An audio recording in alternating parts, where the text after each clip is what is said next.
He's been one of the stars of March Madness. He's DJ Burns Jr., the NC State forward.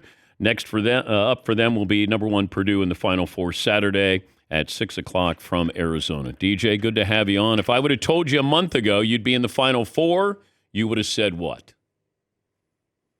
If you let me tell it, I'd say we would have been there. What would your teammates have said? They would have said that we'd be getting ready for spring workouts. Okay, how did this team lose 14 games?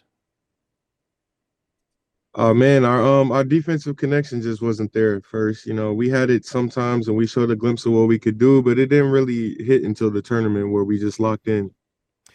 But, it's one of those where you play 5 games, 5 nights. It's almost like it was do or die, that if you were already playing tournament basketball in the ACC tournament, or at least it felt like that. Oh man, it was crazy. Yeah, we lost the game. We would be done right now. So those guys just decided they were going to give it literally every single thing they had left. How did it feel to beat Duke to get to the Final Four? If I would have said you could have beaten anybody else, or you could have beaten Duke, would you have chosen another team? Honestly, it wouldn't have mattered to us, but it definitely does feel good to be come out on top in Tobacco Road for the last 2 games against those 2 teams.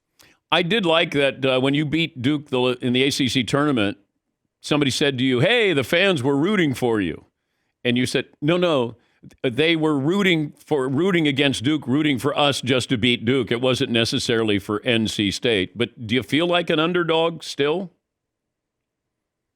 We never felt that way, but that's just how we're supposed to feel. But yeah, I think that title is past us now. How would you describe your game if somebody hadn't seen you play? I would say more of a back to the basket defender who has the ability to face up as well, but a good passer and a good teammate. Who do you model your game after? I wouldn't say I model it after anyone, but I used to watch a lot of Hakeem footwork growing up just because, that was something my father told me would make me different. So I went ahead and, ran with it. I was going to say your dad had to turn you on to Hakeem because you're not old enough to have seen Hakeem play, but his footwork was his special. He had like point guard footwork.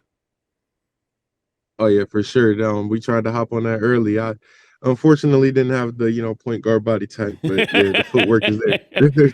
Okay, but your body type allows you, like it felt like you were just saying to Filipowski, there's nothing you can do. Like, right? You get the ball down low. To take advantage. Yeah, I just try to take advantage of whatever he would give me, He's a great player, so with someone like him, you got to find where your niche is and get some angles on him and try to have an advantage. Are you starting to feel famous? Sadly, yes, sir. I do like it, but sometimes it can be a bit much, especially at a time like this. Okay, give me an idea of when it's uncomfortable being famous. I mean, it's really just, certain things, require you to be on camera at all times. And, I have an outgoing personality, but I don't necessarily want to be broadcasted at all times. But, I understand that that's what comes with it. So I'm kind of learning to accept it.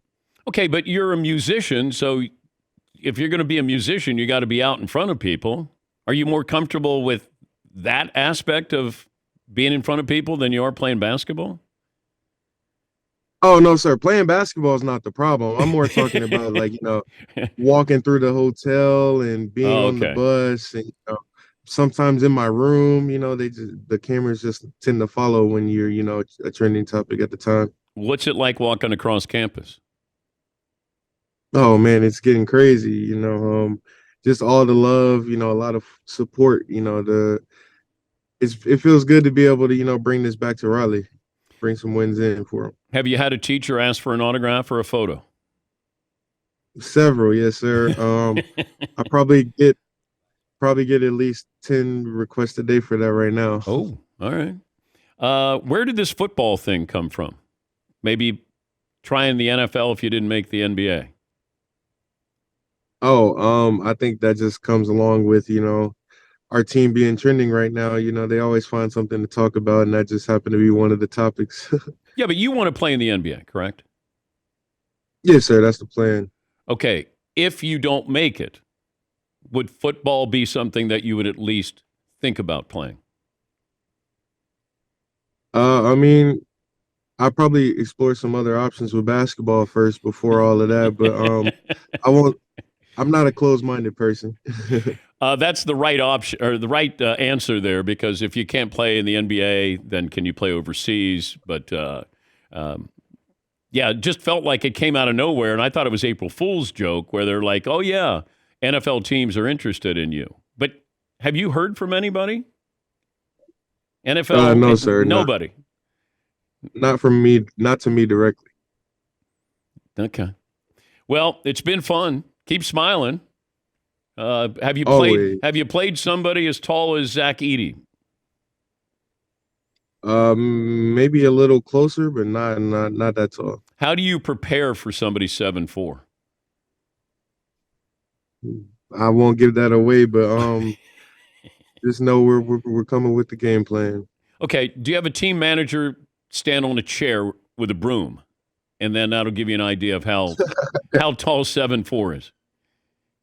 Yeah, they have the little I forget what they're called. I think it's like the little pro skill stick or something that makes them able to stretch up real high. So we With got some work coming in for it for sure. with Zach Edey's face on it? Nah, I'd rather his face not be on it. Congrats on the success. It's been a wonderful story, and good luck with your future there, DJ. Yes, sir. I appreciate you. That's DJ Burns Jr., NC State forward.